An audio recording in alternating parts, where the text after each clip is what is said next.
Sejam bem-vindos a mais uma aula de literatura para o ensino médio, pós-modernismo, aqui com o professor Jordano Valente. Hoje vamos continuar falando sobre poesia marginal, beleza?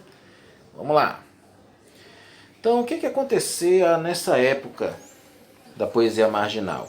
Vamos entender por que marginal.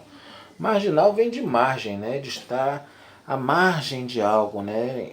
Tipo excluído de algo. Por que esse pensamento? Por que esse tipo de ação?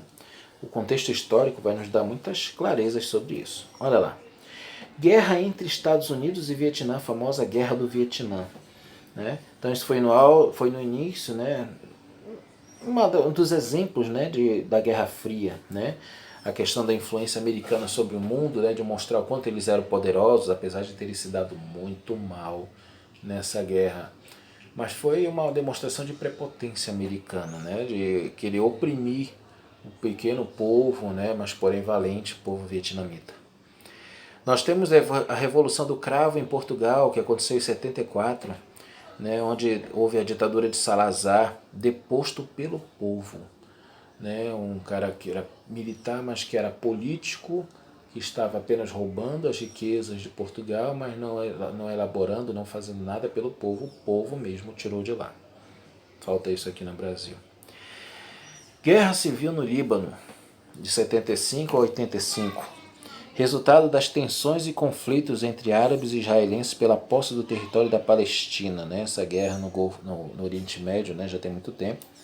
E teve uma que foi a questão do Líbano, né, quando ele procurou se libertar principalmente da Síria, né, onde teve a maior parte desse conflito. E aqui no Brasil teve um milagre econômico, né, caracterizado pela aceleração do crescimento do PIB, industrialização e inflação baixa. Contudo, por trás da prosperidade houve o aumento da concentração de renda, corrupção e exploração da mão de obra. Além de tudo isso, ainda houve a ditadura militar. E é o que a gente mostra nesse exemplo aí, né, de como as pessoas que eram contra o que era ditado pela ditadura, como elas eram abordadas nessa época, década de 70. Definição do movimento. Foi um acontecimento cultural dos anos 70, que em um ambiente de medo e repressão militar, como a gente viu há pouco, que dominava o país naquela época de ditadura, teve o intuito de se expressar livremente. Com um grande número de adeptos, os jovens buscaram caminhos alternativos para contestar com a censura e transmitir a indignação e os seus sentimentos em relação à situação política do Brasil naquele momento. Para isso, vinham as características. Inconformismo com a cultura oficial brasileira, essa cultura do medo, da imposição. Proposta de uma constante inovação poética pautada pela inventividade artística e vitalidade criativa. Sair aquela questão da norma, enfim, né? Isso não era tão necessário nessa época. O que era importante era falar o que você pensava. Inspiração nos movimentos de contracultura, elogio de uma produção cultural que estivesse fora dos padrões, né? Uma literatura liberta de preceitos. Busca de uma nova forma de divulgação da arte e da cultura brasileira. Associar a literatura, os poemas, a questão da cultura, né? A questão da visibilidade ao povo, de chegar esse poema ao povo. Organização da poesia em estruturas rápidas que aliassem texto e elementos visuais. Né? A gente vê que isso é uma marca do pós-modernismo, né? E todas essas classes que nós estamos estudando, como essa agora, também existia uma preocupação em como o leitor veria, analisaria esse poema. Não se trataria apenas de absorver o conteúdo, mas de como ele via, qual era a recepção que ele tinha ao ler aquele poema. Promoção de leituras imediatas com conteúdos facilmente assimiláveis. Utilização de uma linguagem coloquial revestida de sarcasmo, ironia, humor, gírias e inclusive palavrões. Isso daí era um pouco da linguagem da época, tá, gente? Claro que vamos evitar algumas coisas. Quem eram as principais figuras dessa época? Torquato Neto, Francisco Alvim, Paulo Leminski, Geraldo Carneiro, Ana Cristina César e Bernardo Vilhena. Vamos ver o que esses caras produziram. Olha o Torquato. Cogito. Eu sou como eu sou, pronome, pessoal intransferível, do homem que iniciei na medida do impossível. Ele trabalha um pouco de musicalidade, né? Mas repara, eu sou como eu sou, pronome. O pronome, ele pode ser pessoal, ele pode ser reto, ele pode ser oblíquo, ele pode ser muitas coisas. E era um pouco do que ele queria transparecer ao povo. O povo precisava se unir, o povo não precisava ser eu, mas podia ser nós. O povo podia ter aquilo que era dele. Tudo isso é pronome, gente. Tudo isso pode ser significado para aqueles que procuram viver a sua liberdade. Era o que eles queriam dizer nos seus poemas. Do homem que iniciei na medida do impossível, na medida de toda essa incerteza, de toda essa opressão que o país está vivendo, mas eu tenho certeza da pessoa que eu sou e eu não nego isso e nem vou rejeitar a minha identidade. Isso era o mais importante. Francisco Alvim tem um poema muito famoso que é o Elefante. O ar de tua carne, ar escuro, anoitece pedra e vento. Corre o enorme dentro de teu corpo o ar externo, de céus atropelados. O firmamento incêndio de pilastras. Não está fora, rui por dentro. Reverbera no escuro o brilho baço, do túrgido ariete. Com que distância e tempo enfureces? Teu pisar macio, dançarino, enobrece os ventos frios, femininos. À tua volta tudo canta, tudo desconhece. Através do elefante, quem seria esse elefante? A própria sociedade brasileira, né? Em que por dentro ela se corrói, né? A guerra, né? Olha a questão do ariete, ele usa termos até greco-latinos para confundir também a interpretação de quem. Tudo que passava pela ditadura militar era visto e revisto. Então o ar de tua carne, o ar escuro, né? A questão da podridão humana, a questão do quanto as pessoas tenham o seu lado obscuro, né? O seu lado sombrio. Anoitece pedra e vento, né? A questão das guerrilhas, o quanto tinham combates, né? Conflitos entre o povo e os militares no período da noite. O firmamento, o incêndio de pilastras, a questão de destruição de patrimônio público ou não, né? As grandes batalhas que existiam nas ruas. De pisar macio, dançarino, enobrece os ventos frios femininos. À tua volta tudo canta, tudo desconhece.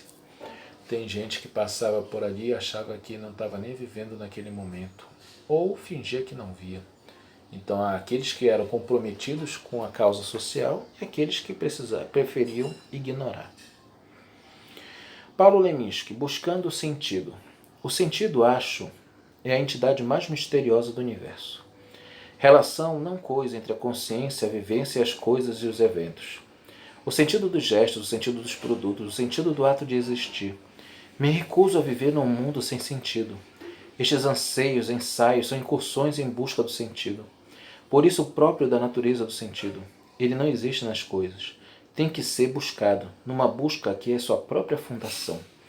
Só buscar o sentido faz realmente sentido. Tirando isso, não tem sentido. Então, o Leminski aqui ele faz um trocadilho com a palavra sentido e olha o título, buscando o sentido de viver nessa sociedade, o sentido de você se sentir presente em meio a essa sociedade turbulenta. O sentido dos produtos, o sentido dos gestos, a questão dos protestos que eram feitos, o sentido dos produtos, o que a mídia divulgava na época realmente era necessário ou era tudo uma manipulação governista. O sentido do ato de existir. Você existe como ser humano, como cidadão. Ponha-se de pé, fale o que você pensa. Então veja essa questão da indignidade, né, da questão de rebelia, né, de você mostrar que você precisava ser cidadão brasileiro, que você precisava lutar por ideais. Mas existia tanta opressão que o povo se acovardou. E o povo muitas das vezes não entendia esses textos. Olha o Geraldo Carneiro com a flor da língua. Uma palavra não é uma flor. Uma flor é seu perfume e seu emblema. O signo convertido em coisa imã. Imanência em flor, inflorescência. Uma flor é uma flor, é uma flor. De onde talvez decorra o prestígio poético das flores, com seus latins latifoliados. Na boca do botânico amador, a palavra não é só floriléfio. Ficção pura, crime contra a natura. Por exemplo, a palavra amor. Será que a flor ela tem somente esse sentido? sentido de ternura, sentido de compaixão, de amor. Uma palavra não é uma flor. Então nem tudo é flores, como diz o grande ditado. Ou seja, eu posso fechar os olhos e imaginar um jardim muito bonito, ou posso abrir os olhos e ver que a realidade não é bem o que eu estou vivendo. Porém, eu preciso amar o meu Brasil, eu preciso amar quem eu sou, eu preciso amar o país onde eu vivo e lutar pelos meus direitos. Pense sempre nas incorrências que vinham nesses poemas. Olha, Ana Cristina, estou atrás do despojamento mais inteiro, da simplicidade mais erma, da palavra mais recém-nascida, do inteiro mais despojado, do ermo mais simples, do nascimento a mais da palavra. É aquela busca incessante, né? Eu estou atrás de liberdade, eu estou atrás de alguém que me enxergue, que me ouça, que lute comigo, que brigue comigo pelos nossos ideais brasileiros que estão sendo tomados. Tudo era uma questão de como você analisava as palavras, né? Mas normalmente elas tinham um teor muito crítico. E para terminar, né, algumas tinham efeito visual, né? Então Bernardo Vilhena ele traz esse poema Um Mosquito. Pousa na tela do computador, passeia pelos ícones, encontra o branco do suposto papel para o espaço virtual, limita a área de atuação, um mosquito. Anda em círculos, semicírculos, elipses, minha atenção não era muita, porém bastante para me ater a temas mais importantes como a discórdia muçulmana, enquanto o mosquito roda, apressado em busca do alimento. Nasce no distante Oriente o septo bilonésimo habitante do planeta Terra. Então Bernardo Vilhena brinca aqui com informações que eram divulgadas na mídia, mas que não refletiu o que acontecia aqui no Brasil. Não era o que realmente importava, eram informações vagas, informações que não realmente interessavam ao povo brasileiro. Se colocavam coisas, se havia distância entre as informações, e que o povo continuava alheio a essas informações e poucos obtinham, e poucos brigavam, e poucos lutavam. Então isso é a poesia marginal. Eu espero que vocês tenham gostado. Qualquer coisa é só nos procurar. Até a próxima.